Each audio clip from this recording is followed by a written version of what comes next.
Hello, and today on Bit and Bit Testing with JoJo, we have the copper mouthpiece Snaffle, and it is a full cheek snaffle. Now, it has the copper, so that should help with salivation. Now, a lot of people see the full cheek and go, oh my gosh, that is so cruel. Well, actually it isn't. It's gonna work really good, I'm hoping, on a horse like JoJo, a horse that is having trouble with moving their head to the side off the pressure of the bit. So what it does is when you pull on it, it actually distributes the side pressure on the side of the horse's mouth over here on the opposite side, as well as distributes the weight over here. So that helps the horse turn his head. Now the problem with these is you just got to be careful, and you have to be very much aware that if the horse swings their head, they could get you with these. So that's about the only drawback on this, but I really like this as a good starter bit to teach a horse how to flex laterally. What you think, JoJo? Okay, so she's actually letting me put the bridle in a whole lot better. Now, yes, I do have the halter on underneath.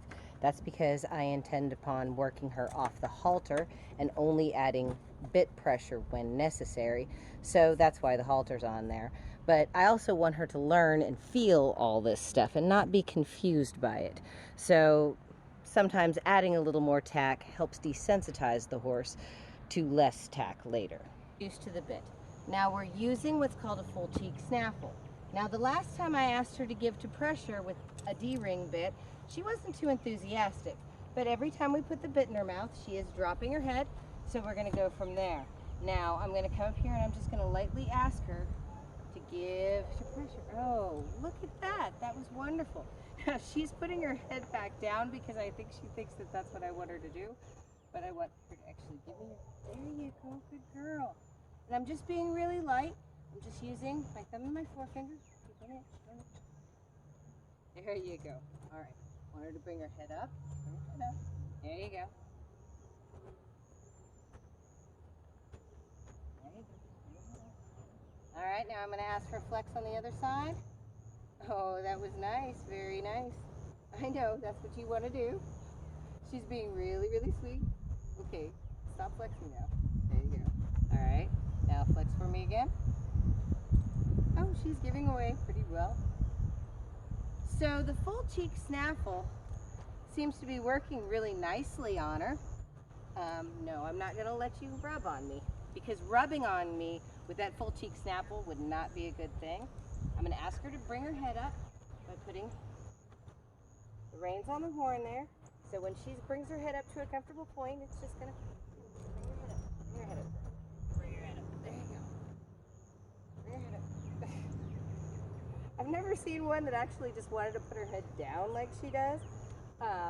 But she is listening, so I'm happy with that. And she is giving to the bit very nicely. There you go, good girl. Ready? Give me a little more. A little more. I really want her to bring that head up. Bring the head up. There you go. She's just dropping it down to the ground, which is nice, but come on.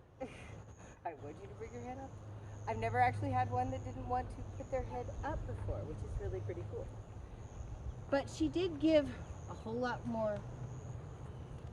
better and a whole lot more with a full cheek snaffle. Like I said, she's finally getting used to the bit, which is a good thing.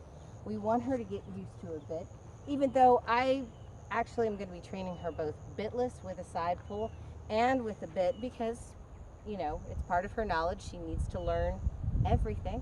But she's coming along. Now she's got herself at a normal head height. I can ask her to do that exercise again. There we go. And she's giving a whole lot better. I'm going to release her on this side. And she's actually a lot softer in the mouth. Remember the last time I rode her with a bit, or didn't ride her with a bit, I worked her with a bit. Her head was bouncing, she was fighting it. So we seem to have found a solution which she at least likes the copper bit. And anything with a full cheek or a D-ring that gives her some leverage on either side seems to work out the best. So I've been working on ponying JoJo. with Ranger over here and just seeing how well she does with that bit. And she doesn't seem to mind it. It's not really bothering her. She's doing really well with the whole ponying thing. She's following right at my knee, just like I wanted her to. So thank you so much for joining us in today's video. And if you enjoyed the video, please give us a like. And if you haven't already, please subscribe. And if you want to see more riding lessons, make sure you check out our playlists.